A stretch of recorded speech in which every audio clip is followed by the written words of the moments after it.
We welcome everyone who is here with us today. My name is Lisa Holland, and I am one of the Transition Training Associates with Virginia Commonwealth Center on Transition Innovations.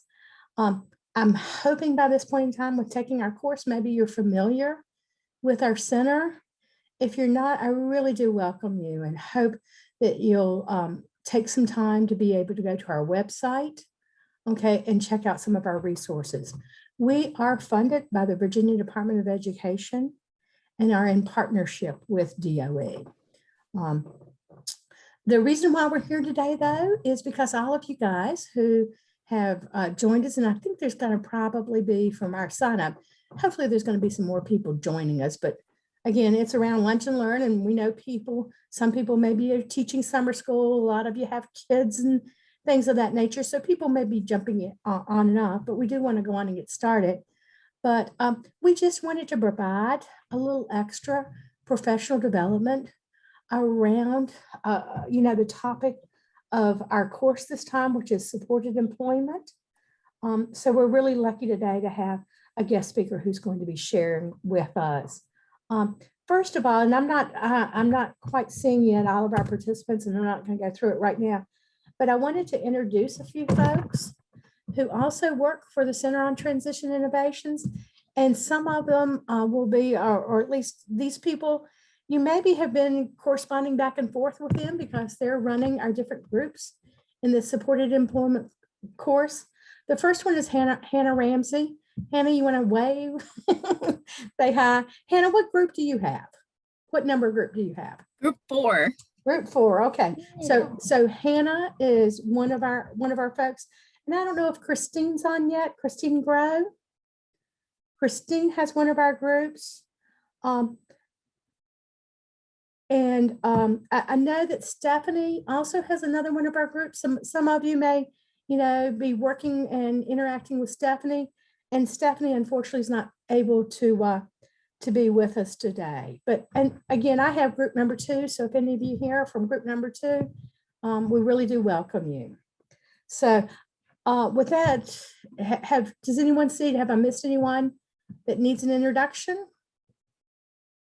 Okay. If you don't mind, then I'm going to turn it over to another one of our very talented staff here at CTI. Vila, who's going to help us with technology and with a poll real quickly. But kind of generally, okay, it kind of looks like we have about half of our audience or identify themselves as a teacher. About the other half of our audience identifies themselves as other. And then, boy, look at all the responses here, on what do you find is the greatest challenges? There are some that are just, stand out. 100% said staffing, 100% said availability of job opportunities. Some of those big ones, time and funding, were 75% of the people thought that those were issues. And then again, 50% on training for students. So it looks like the topics that we have chosen for today's presentation hopefully is really going to meet the needs of our audience, because we are going to be addressing some of these issues. Thanks, Vila, for that poll. At this point in time, it's my privilege to introduce our speaker for today. Eliza is a career specialist with the Center on Transition Innovations. One of her main roles is overseeing job development for students in our post-secondary education program called ACE in College. Eliza develops the paid campus positions, the internships, and the permanent placements once students graduate. Eliza has worked with different school divisions through our Start on Success, Discovering Me, and supported employment programs and institutes. In all of these schools, Eliza worked with school personnel to develop jobs and workplace readiness opportunities for students. Eliza has a background in vocational rehab and is currently working on her PhD at VCU. Yay for her. And before turning it over, I would just like to say also that if you've never had the opportunity to meet Eliza, she happens to be one of the nicest and kindest people that has ever been on this earth. So I really do hope, as we turn it over to her today, that you'll both learn from this presentation and that you'll meet an incredible person through it. Eliza, it's yours. Lisa, I need you to give me that motivational introduction every morning when I wake up. That was amazing. I hope I live up to that. Thank you all for joining during your lunch and learning more about job development. This is my favorite thing to talk about, and I really enjoy talking about it with different personnel. So thank you for being here. So what we're going to do today is just go over job development. It's a part of supported employment, and it's the essence of finding and creating opportunities for your students. From working with different school divisions, I have learned that this feels like the most daunting part of supported employment. So hopefully this will help ease your mind a little bit and help you realize that you're already doing a lot of this stuff naturally. It's just putting it into a process. So these are the 5 steps that get at job development. The first one that we'll talk about is getting organized. We'll talk about the next step of the process, which is figuring out who do you know. Then we'll talk about who you would like to know. We'll come up with a plan for reaching out and a plan to following up. So again, these are the 5 steps, the main steps of job development. And I'm going to go through each one and define them. And I'm also going to talk about the biggest challenges in each one of these steps, and then give you an example of how I've overcome it and how you can with your students as well. And just so you know, throughout this presentation, I would really love for you to jump in and ask questions. Put it in the chat. We have Vila who's there to help and interrupt me anytime you want to. This should be really informal, and hopefully you get all the knowledge you can out of this presentation.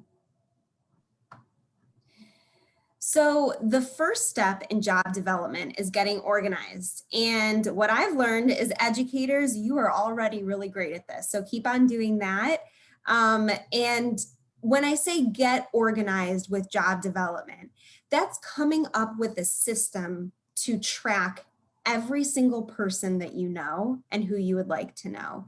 So the main challenges in this step are that it takes time to start this process if you don't already have it in place.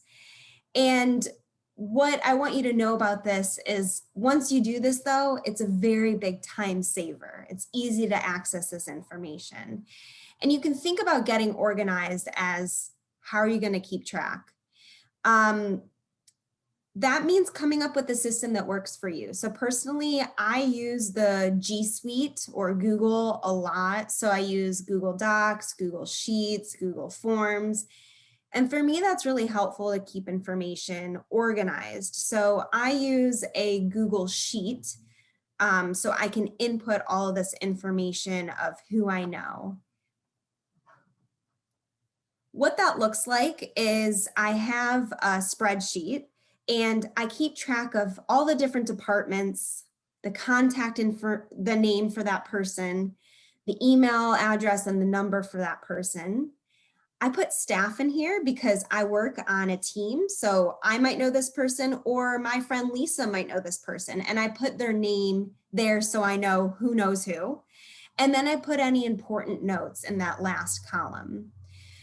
I do this on a Google Sheet because then I share it with my entire team. So everyone on the employment staff at our program has access to this, and I tag them constantly saying, hey, can you add in any more contacts? Or I might tag them and say, does anyone know someone at this business, right? So I'm asking people to continue to contribute. That way it's not just me doing this. And I want to emphasize that for you too. It shouldn't be only you doing this. So you have a whole network of people, and definitely tap into that. In the notes section, it's again really important to just write down how you know this person. For example, you might be going to a lot of graduation parties, and at a grad party, you meet someone who says, I would love to have some of your students come in for a summer internship.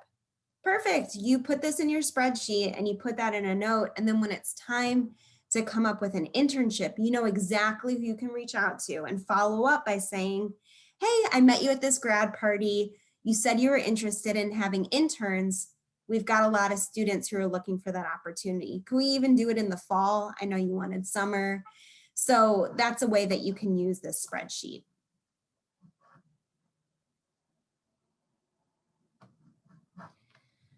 Okay, so the next step of the process is step 2, which is who do you know? I like to think of this as busting through the school walls. You know a lot of people. If you just sit and think about every single person that you know, input all that information onto the spreadsheet. So that could be your friends, that could be family members, that could be other educators, school counselors, anyone who you know, organizations that you're in outside of school too. When you think about that and then think about the careers that all these people have, I mean, you might hit every single career cluster just by thinking about the people that are in your network. Another challenge with this is thinking about the students network. I think a lot of times that's just a great way to engage the family, but maybe sometimes there's not that connection. So using this as an opportunity to reach out to a family and ask about people that they know. So maybe a parent of this student has a career that they're in that another student wants to work in. They already have a vested interest, right? They have a student who has a disability and they most likely will want to help other students with disabilities. So that would be a great connection that you can make. This is the network that you start off with and can build from there. So it's just a laundry list of every single person you know and how you know them.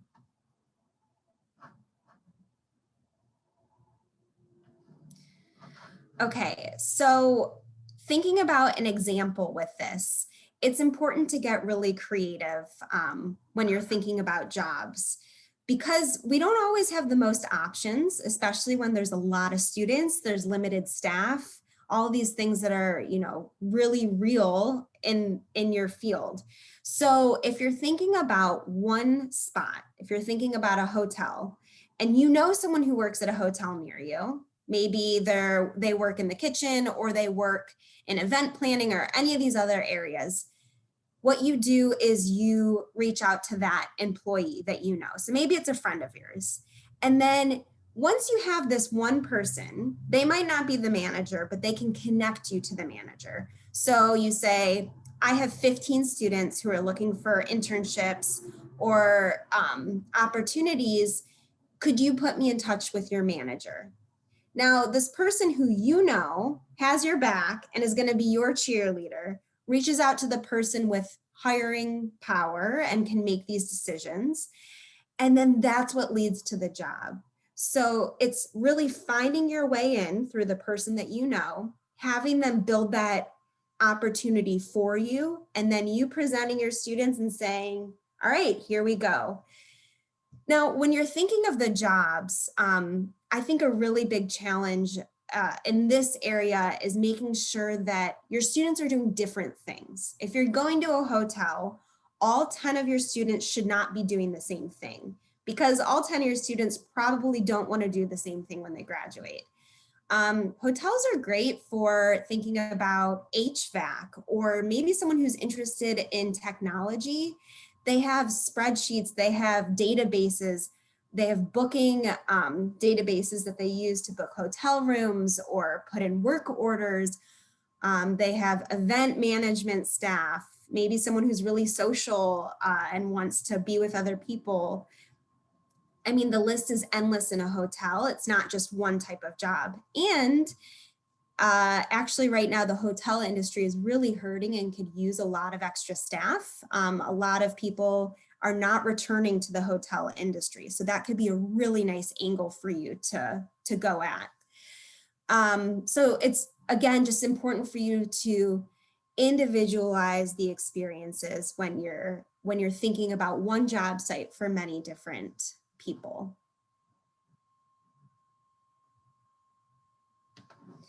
Okay, so the next step is thinking about who you would like to know.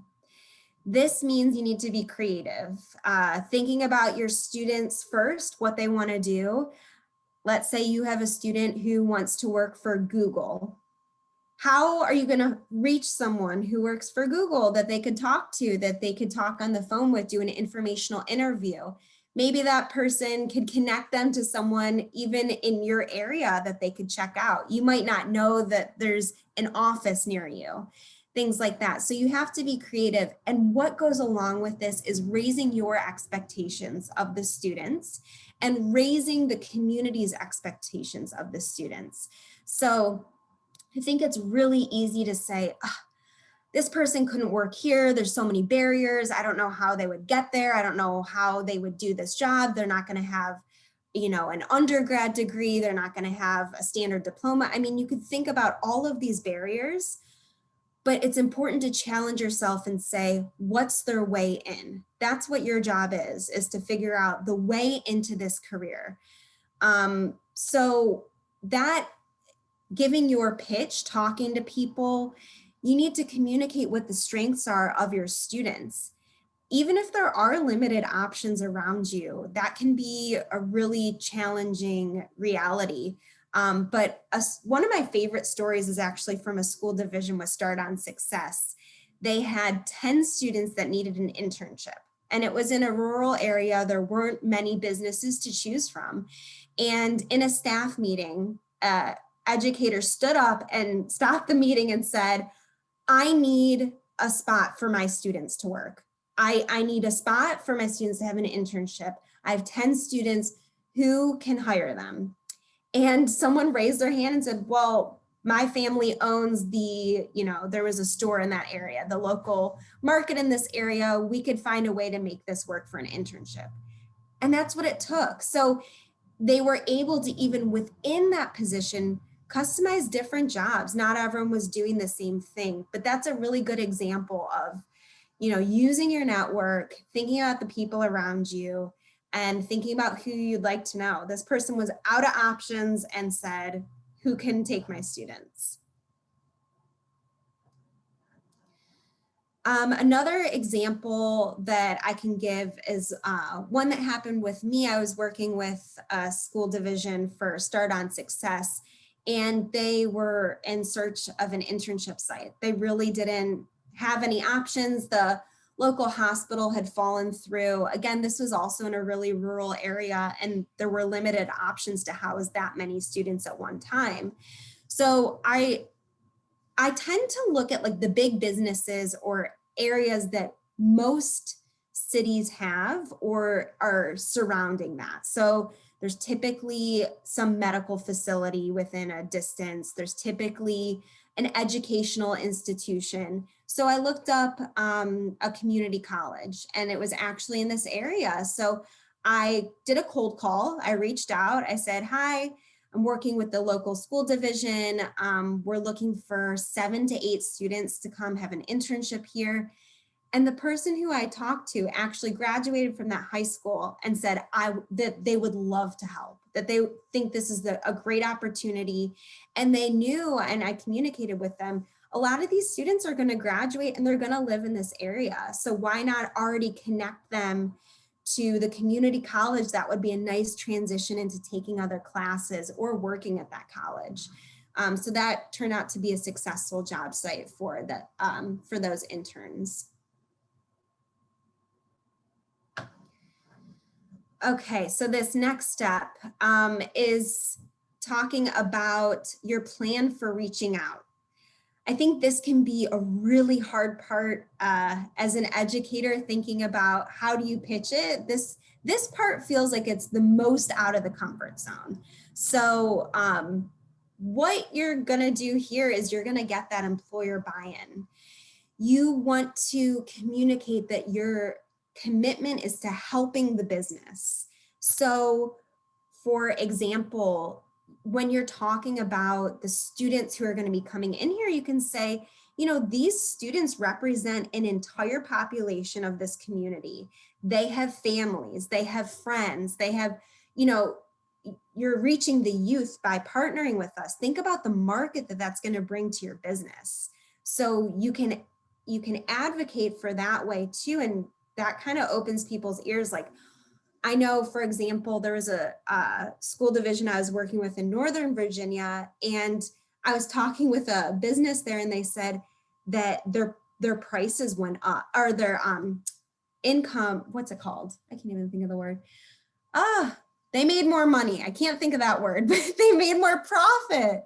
They had a higher profit because of the students they were working with, because the families were utilizing this business that had not even heard of the business before. So you can give that example. You can say something like that. You also want to communicate your students' strengths. This is, again, that strengths-based perspective. You're increasing the expectations. You're saying this, the CTE classes that your students have taken, the different specialized courses and how that contributes to their knowledge. How you have students who want to work. Think about this population, this age group. How many parents can say that their children ages like 14 to 18 want to work, want to have a job?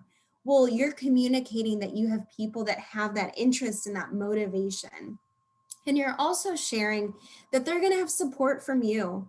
They're going to have a job coach, a person who's going to be helping communicate with the business, helping create supports. They're not doing this alone.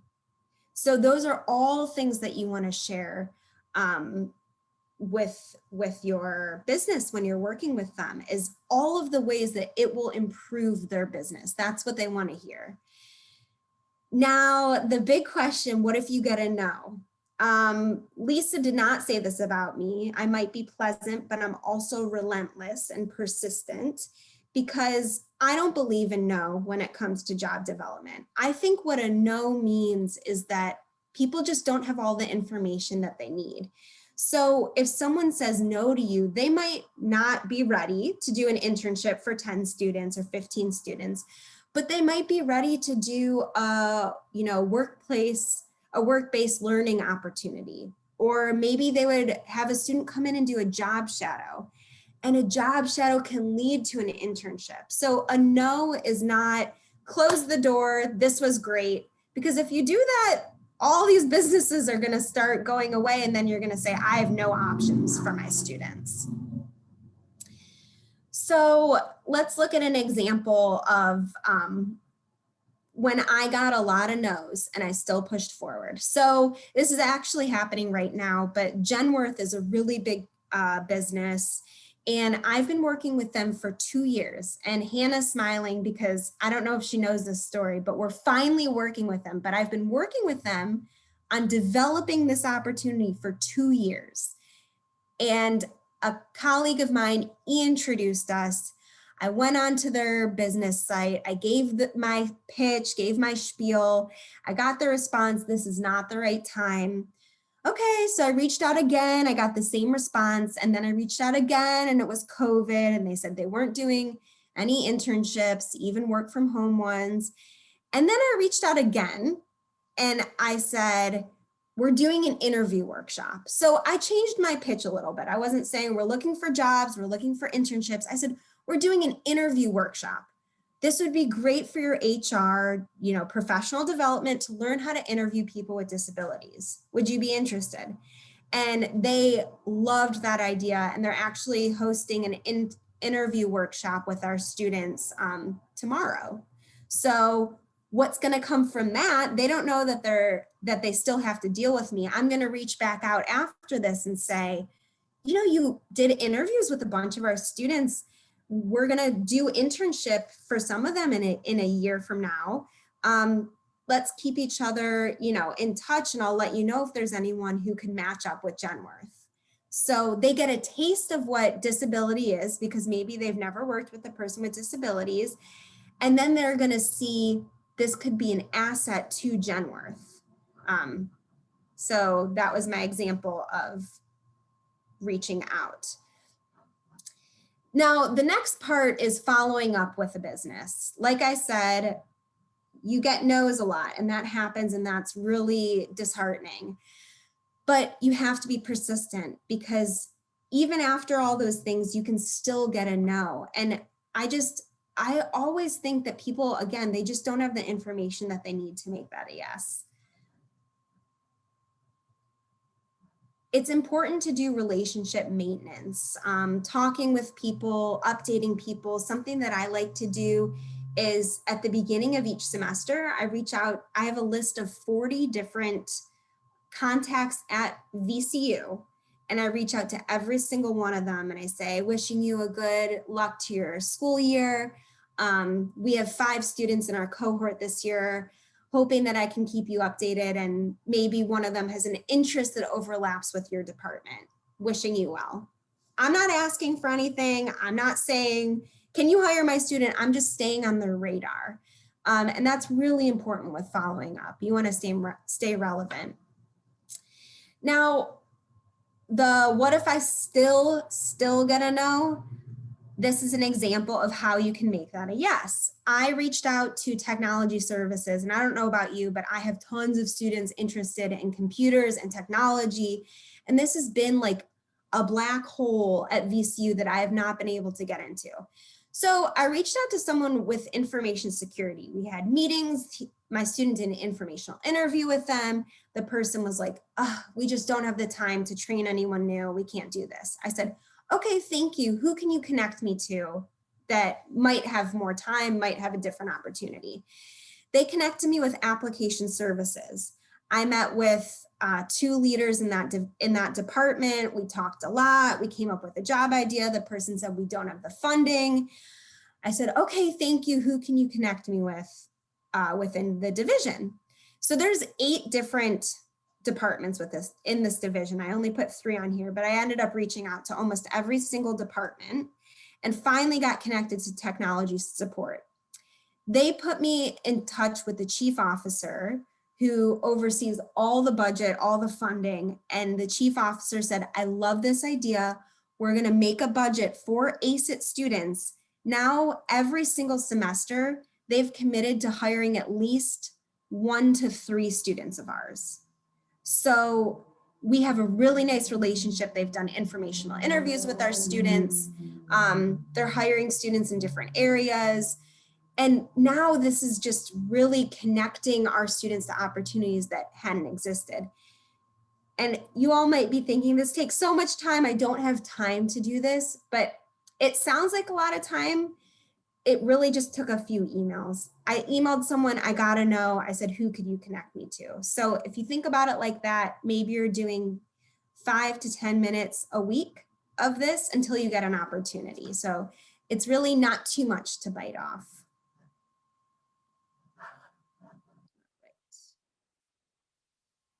So that leads us to this all sounds great, but, because I know that's absolutely running through your head, that would be running through mine.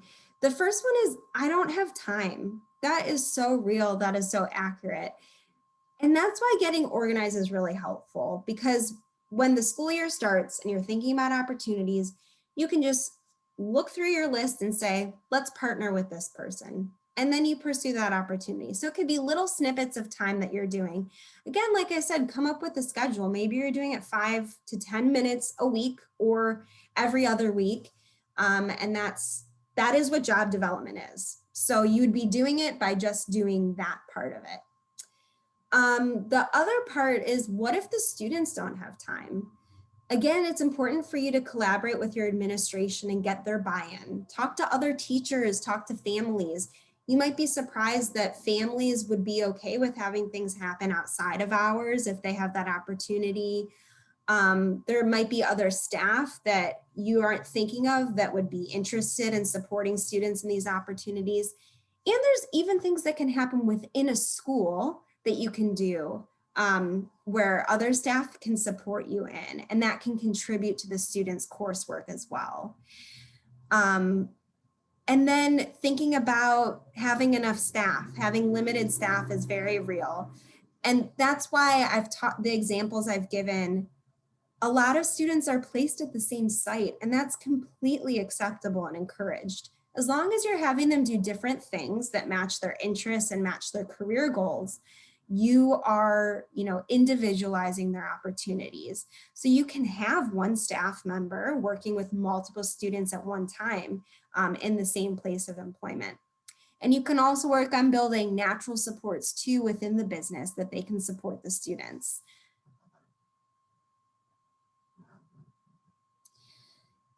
So thinking about having too many students, again, it's important to individualize. So that hotel example, or thinking about a hospital, sometimes I like to think of businesses like that as like the Disney World of job development, because there's so many options you can think of that, so many careers within that one job site. So if you have a lot of students, you can even come up with a system where they're tasting different types of jobs within the same business. Another really big issue that I see is transportation. Definitely collaborate with DARS, thinking about if your students have a case open with DARS and thinking about transportation, that's a great connection to make. You can also, something that I like to do is if transportation is an issue, thinking about what is within walking distance to your school. Sometimes there's libraries right nearby or a recreation facility right nearby that students and you can walk to or get to that way. You can also collaborate with the school thinking about sports teams. They're not always using the transportation. Maybe there's a deal you can work out with your administration there. So transportation is an issue, and we see that across every division, but it means getting creative and just having those conversations.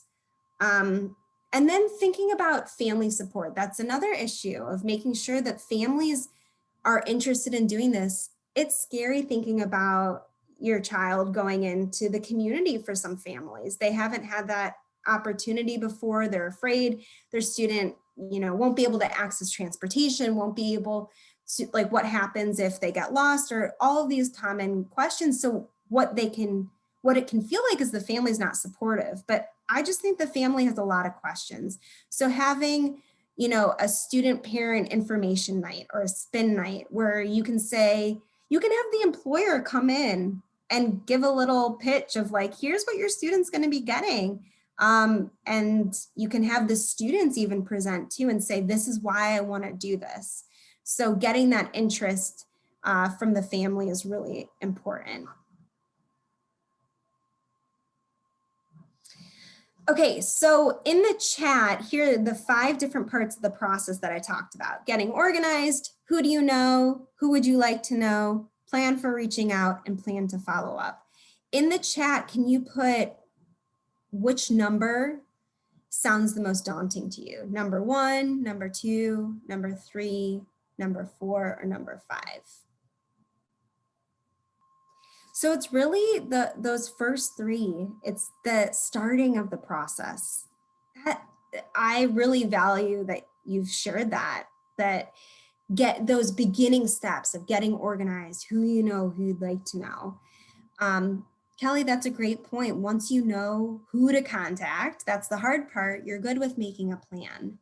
So hopefully you can use the strategy of making a spreadsheet, organizing yourself that way, or you can use a whiteboard, pencil, paper, doesn't matter. But just listing out the people that you know, start with your friends, start with your family members, thinking about the careers that they have. And then you can think about who to reach out to from there. And then we have a lot of different programs and agencies competing for job sites here. That's really, really true. That's why the communication piece is so important, talking with different agencies as well. But even with that, not every spot is taken yet. There's a lot of different projects in the Richmond area. I know Richmond has a lot of businesses, but at our center, it seems like there's so many places that are off limits because different projects work with different people, like the hospitals in this area, or, different things, like VCU is one of those entities as well. So communicating with them is really important. Yes, the no part is very tricky. It doesn't feel good and it can feel really scary, but an easy follow-up sentence for that is, Who can you connect me to? Or this sounds like it might not be a great fit right now. Would you be interested in staying in touch? So you can always just maintain that relationship even when people say no to you.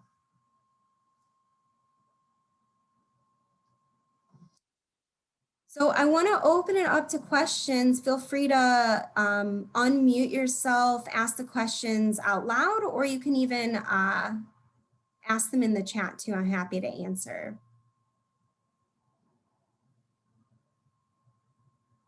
Sure, Liza, I have a question.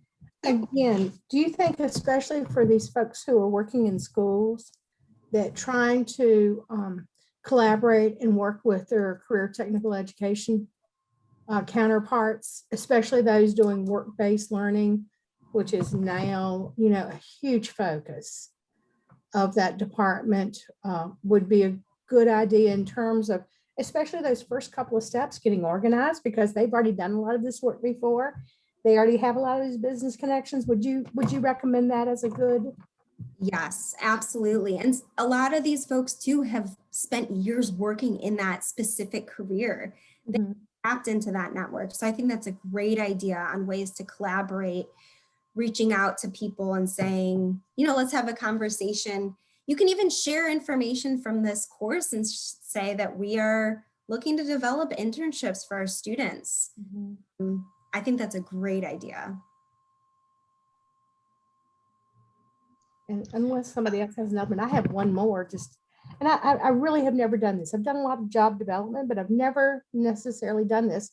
And yet in one of your examples, I thought, wonder, Genworth, just knowing that workforce there, do you ever, in your job pitch, do you ever talk to them about how chances are very good they have people working for them that would have been identified as people with disabilities when they were in school, and they just maybe don't recognize or realize that? Have you ever tried that in your job pitch? So the angle that I take, that it sounds like it's kind of similar to that too, is more based on current DEI initiatives. So talking about, diversity, equity, and inclusion, and how they probably have existing employee resource groups that are based on disability needs, that do advocacy. And a great way to make them accountable is by hiring people with disabilities. I talk about, especially with a big business like that, I would say, thinking about the populations of people you can reach. I mean, people with disabilities have money, need to know what to do with their money. That's a whole new market of people that you might not be gearing your industry towards. So by hiring a person with disabilities, you would really have, that lens into that whole new market. And then, I say things like there are accommodations and things that our graduates have access to that really give you a new perspective on the work that you're doing. I don't know if I've mentioned not necessarily identifying or knowing that they have a disability, but I have shared, there are people with disabilities here that you aren't, don't know because they haven't disclosed or things like that. So just hiring more people with disabilities makes a more inclusive place to work. Thank you. Okay, and I have two in the chat. Okay, I'll read them out loud. Okay, we have a student who is working with a job coach through VCU. He may be getting offered a paid position at a local restaurant. He's 19 and will be both attending high school and going to work. As a school district, we provide transportation, or is it appropriate to ask parents to transport? I would chime in, but I can't get my mic to work. I'm sorry. That is completely fine. Just to clarify your question, you're asking that since this individual is going to have a paid position, should you as a school district ask if they should get transportation from their families, or should you provide it? Is that the question? So it depends on how the person acquired this job and how they're working with VCU. So are they working with business connections through VCU? I'm assuming they probably then have a case open with DARS. So they have a job coach through that. So communicating with their DARS counselor and asking about transportation. And I'll invite Hannah, who has a lot of perspective on that, to respond to. Did I get that correct, Hannah? Yeah, so I don't, so Mary and I used to partner all the time. I was a DARS counselor. We were just partners the last school year, the last couple school years. Miss you, Mary. And so DARS can do a lot of work with helping with transportation, depending on what kind of case your student has. The pre-ed specific case, there unfortunately are no transportation options under that case, but students can move to the full adult case at any time. And under that case type, transportation is an option. Now, some areas have more limited options for transportation. So, out in the more rural areas, there might not be like an Uber or a bus that they could hop on, which typically what we would lean on. So maybe this could be more of a collaboration between you, the DARS counselor, and the parent, and just seeing who is available, who's open to having that ability, that responsibility, and also helping the student maybe kind of come up with a rotation schedule if not everybody can do it all the time. So maybe just figuring out, I think it's more about, who is available, who can, and also might want to run it by your administration about, because it's not a work site through the school, it's a job outside. I don't know if your school district would be okay with that kind of transportation. So I'm sure it's a multi-pronged conversation with a lot of players, but I'm sure that you guys can figure it out with the DARS counselor and yourself and parent. Yes, thank you, Hannah, because it sounds like transportation is available in the area that you live, but it's figuring out who would provide that. So just that collaboration piece is really important. Okay. And then the other question I see is, I can't answer for everyone, but we had a student in the past that we changed his schedule to a co-op and we transported him to work. I know in our school, it's if someone is available. Okay, that's a great point too, something to think about. Is there anything more that you wanted to share about that? Well, I live in a really kind of a small district. We only have 3 high schools, but we have a pretty big concentration of students with disabilities. And I actually I used to teach special ed and I did a lot of pre-vocational skills classes. Now I teach career connections. So I have regular ed kids, but I also have, they run the gamut. I got all kinds. I know that one of the big things, I try my best to work with families if we find a kid that has a job, but in my classes, it's supposed to be volunteer. Like, we are not supposed to do the paid thing. Now, if a business comes to me and says, Billy's doing an awesome job and we want to hire him, then we try to finagle the schedule and give him a co-op so that it's still a class and he's still getting credit for it, but we can transport him if his parents are working or whatever. So we try to be creative, but then sometimes you do get into sticky red tape if you've got, class descriptions or things of that nature. But I did have a question too that's kind of unrelated. I know in my past position, I don't know. I think we've done the best we could with the information and the resources we have, but I'm thinking now that our program leaves a lot to be desired. So now I'm like all jazzed up and I'm all excited and I'm going to write a proposal and it's, because I got lots of time for that. But anyway, and my administrator was like, I don't know that we can implement this year. And I'm like, that's fine. We can start next year. But I feel like, especially now with the way the job market is and everybody is hiring, like, we're at a really unique position right now that we can really, start doing some things. But I did have some questions about those kiddos with more severe disabilities, because I know we have some that we have never been able to leave alone. And especially, I know that there have been concerns in the past, especially with our kiddos that are nonverbal. Mm-hmm. Should they get in a situation, they're not going to be able to tell us what's going on. So I didn't know if you had any advice with that. And I know that, we've talked through finding a place for them that would be ideal and things of that nature. And I know with some of these kids we've had for like 7 or 8 years, and I still, we still don't really know an ideal situation to put them in. So any advice on that would be great. Yeah, that's a really great question. I have had the opportunity to be a job coach, so actually on the job site for some students with more significant disabilities like the ones that you've mentioned, and then also develop a customized position.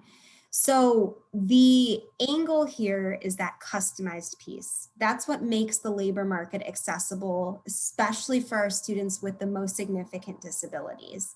So I had a student, as far as behaviors go, who had some significant behaviors, also as far as bathrooming. We had to work with him on closing the door when he went to the bathroom in a public place, what that, as an adult man, what that can send the message to other people, like things like that, that yes, they are absolutely concerns. Being in a school is very different, I admit, than being in the community where I am, where I feel like there is some flexibility in that and how you coach and teach. But that collaboration piece with the family is really important for knowing what supports are working at home and what can be translated and transferred to the school, and then what can be applied into the community. So working, what I found out is my student who was going to the bathroom with the door open, at home, that's what he did. He was comfortable, so that's what he did. So I talked with the family on, can we work at home on making sure the door is closed when he goes to the bathroom? I found he really worked well with social stories. So he looked at a social story every time before shift started, and that behavior actually became extinct. Thinking about just work in general, employment first is everyone who wants to work can work. It's finding that opportunity and that angle to make it happen. So I think it comes back to data collection and figuring out what the student is interested in and what they like to do and what they already have skills in. And when you build from that space, that's when you're having a match with the job. And those very real fears of what happens, they don't communicate verbally, all these things, there's an interest in a match, those kind of fade away. So again, a student of mine who, when he graduated, I customized a job for him. He communicated verbally, but very limited in yes or no questions and either or options. Had some stimming behavior as well as pacing and dialoguing, and he got a permanent position, a full-time position in a woodworking shop. He wanted to be a woodworker. There's actually a piece about him in the Richmond Times. If you're interested in even showing that to some of your families who have these concerns about their students working, that's real too, is that might be a limitation, is families say, no, my child can't work. But we worked with them on customizing his position. So what had happened is this warehouse went from one shop to another. They threw all their stuff in there, and then people couldn't do their work because everything was disorganized. So my student, we customized a job for him to be the shop manager. And he was responsible for organizing the whole shop, cataloging it, and then helping people fill their orders when they came in, and it became a safer place to work. So yeah, he was someone who wasn't social and talking with everyone, but his importance there was really high.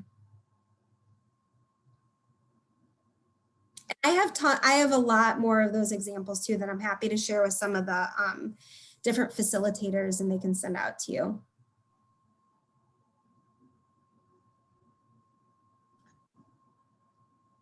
Eliza, I just want to make sure that we clarify something. And I think that you and Hannah answered this, but I just want to make sure everybody on the call on the Zoom understood. In respect to Mary's question about who should pay for the transportation, please make sure again that you clearly heard CTI was not saying one way or another. CTI is not at the table. CTI isn't going to pay for any of that transportation. So again, that question, those specific questions about who pays for transportation and who should be paying are best answered within your own district, within those IEP meetings, like Hannah, was talking about. Maybe just have a conversation of who would be. but in no way were we saying or reflecting that any one party should be responsible for it. Just want to make sure that that was, we don't want to get in trouble.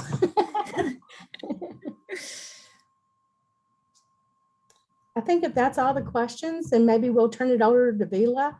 Again, I hope all of you really enjoyed Eliza's presentation.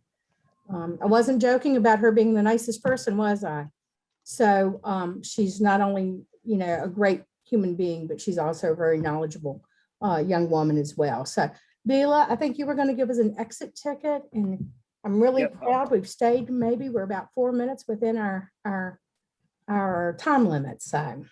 Yeah. So to close out today's Lunch and Learn, I'm going to leave a link to Google Forms exit ticket. It should be in the chat now. If you could just fill it out right after you exit the Zoom or during the Zoom before you leave the Zoom room, it's okay. So thank you, everybody. Thank you all. Hope you enjoy the rest of the course. Thank you.